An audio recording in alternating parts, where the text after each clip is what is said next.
भगवान शिव जी का जो चरित्र है वह स्मरणीय के साथ साथ अनुकरणीय भी है। हम लोग भगवान शिव से बहुत कुछ सीखते हैं और भगवान शिव से, महादेव जी से बहुत उम्मीद भी रखते हैं अपने जीवन को बेहतर बनाने के लिए। आखिर क्यों भगवान शिव जी का जीवन क्यों अनुकरणीय रहा है? कुछ तो ऐसी बात है कि महादेव जी का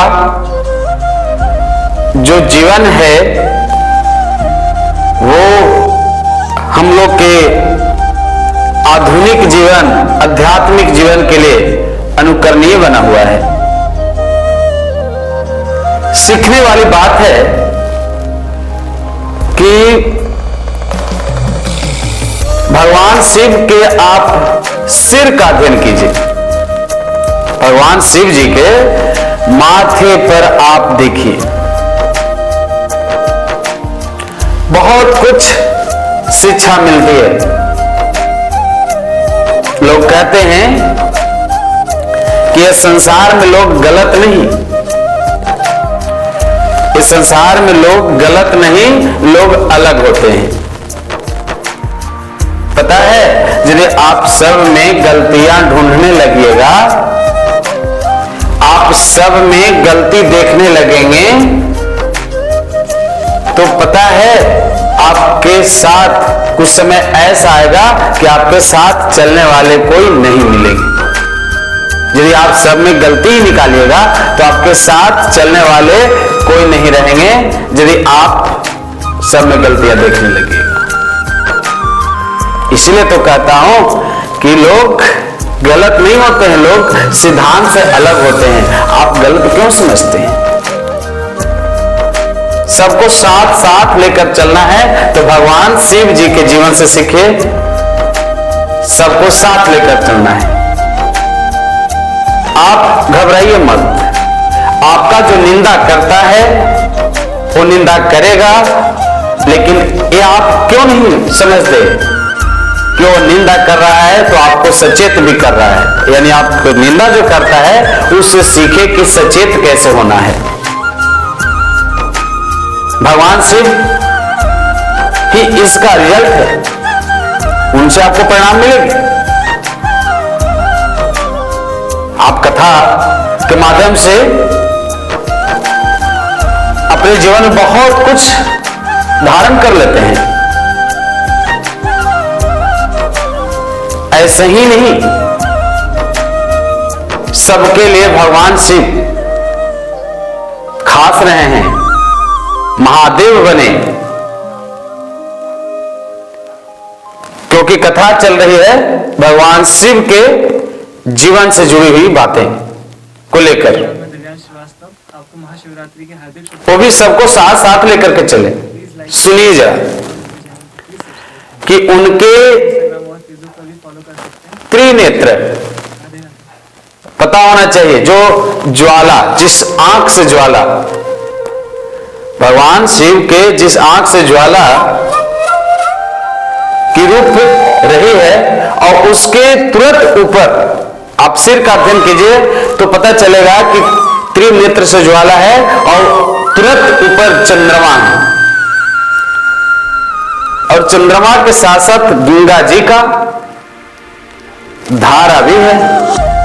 तो एक तरफ आंख से ज्वाला और एक तरफ आंखों से ज्वाला के साथ साथ गंगा जी का धार है, यानी ज्वाला और पानी साथ साथ, मतलब दोस्त और दुश्मन साथ साथ। ये बहुत बड़ा सीख देती है जीवन में। उतना ही नहीं, कहा गया है कि समुद्र मंथन के समय भगवान शिव बने देवों का देव महादेव, क्योंकि समुद्र मंथन में जब विष निकला था, जहर निकला था, तो उस जहर इतना फैलते जा रहा था ये संसार में सभी जीवन को विनाशक हो जाता। तो उस समय निकलता हुआ विष को किसने धारण किए? सभी देवता लोग को जान बचाने वाले भगवान शिव थे, इसलिए उनको देवों का देव महादेव नाम पड़ा।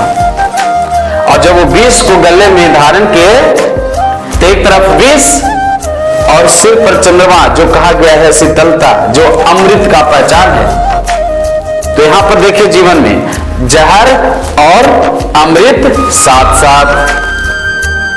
इसलिए आप जो भी धर्म से, आप जो भी संप्रदाय में हैं, आप जो भी सोसाइटी में हैं, आप सबको साथ लेकर के चलिए, क्योंकि भगवान शिव साथ लेकर सबको चले। बहुत कुछ सीखना है।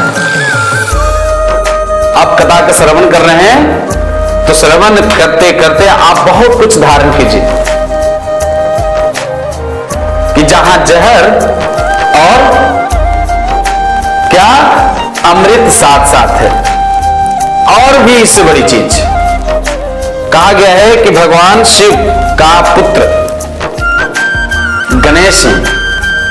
भगवान शिव का पुत्र गणेश है, जिनकी सवारी क्या है? मूष, चूहा है, जिनकी सवारी चूहा है।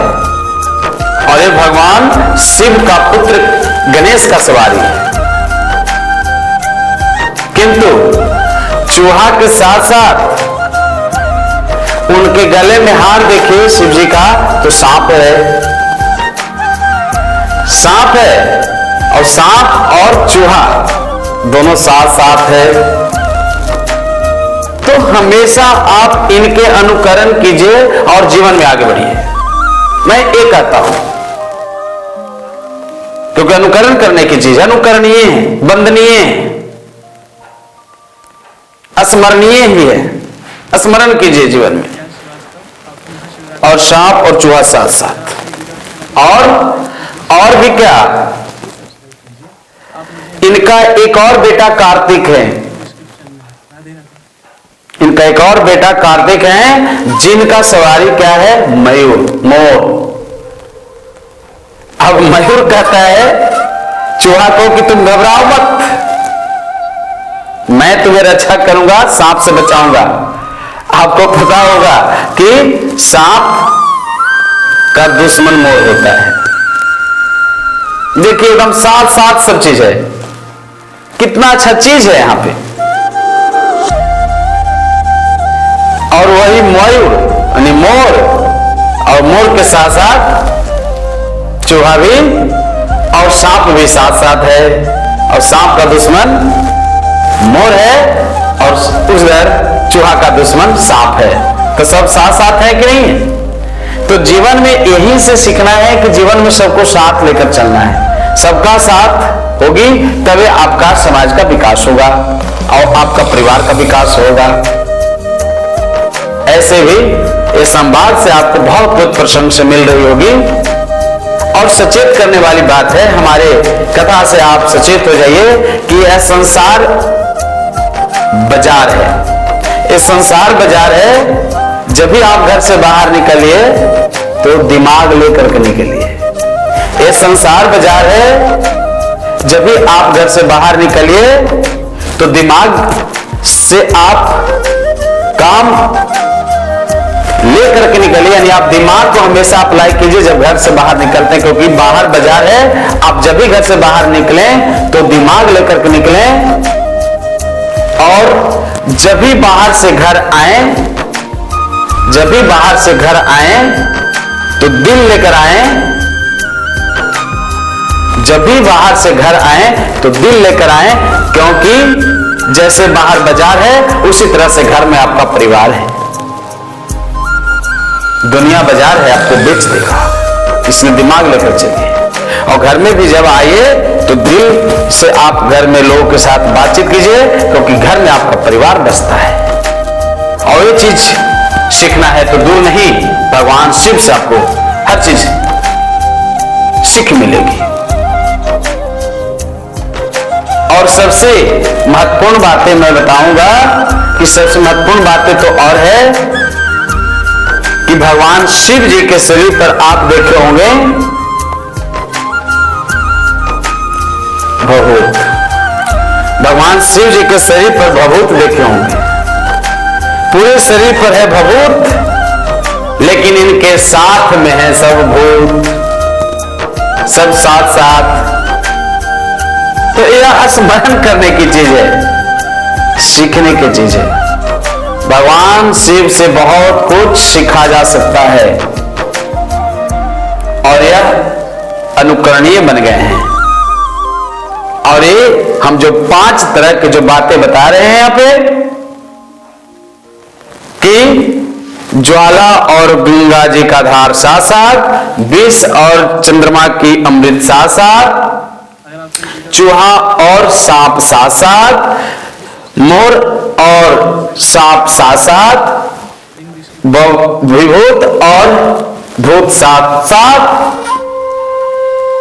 तो यह कहीं ना कहीं हमारे जीवन के लिए एक बेहतर रूप देती है, एक बहुत बड़ा हमारा जीवन की यहां से उपलब्धियां मिलती है, जिस रास्ते पर चल करके हम लोग जीवन को सकारात्मक रूप बना सकते हैं और अपने इस रूप को एक बेहतर कड़ी में जोड़ करके सोसाइटी का विकास करवा सकते हैं। भगवान शिव से बहुत कुछ हमें प्रेरणा मिलती है और भी प्रेरणा के बहुत सारे रूप हैं भगवान शिव के अंदर, जिसकी उल्लेख हम सब एक साथ मिलकर करते रहते हैं और उनकी जीवन से हम लोग एक बेहतर रास्ता धारण करते हैं, जो रास्ता हम लोग को ऊंचे और सफल मंजिल तक पहुंचाने में कारगर बन जाता है।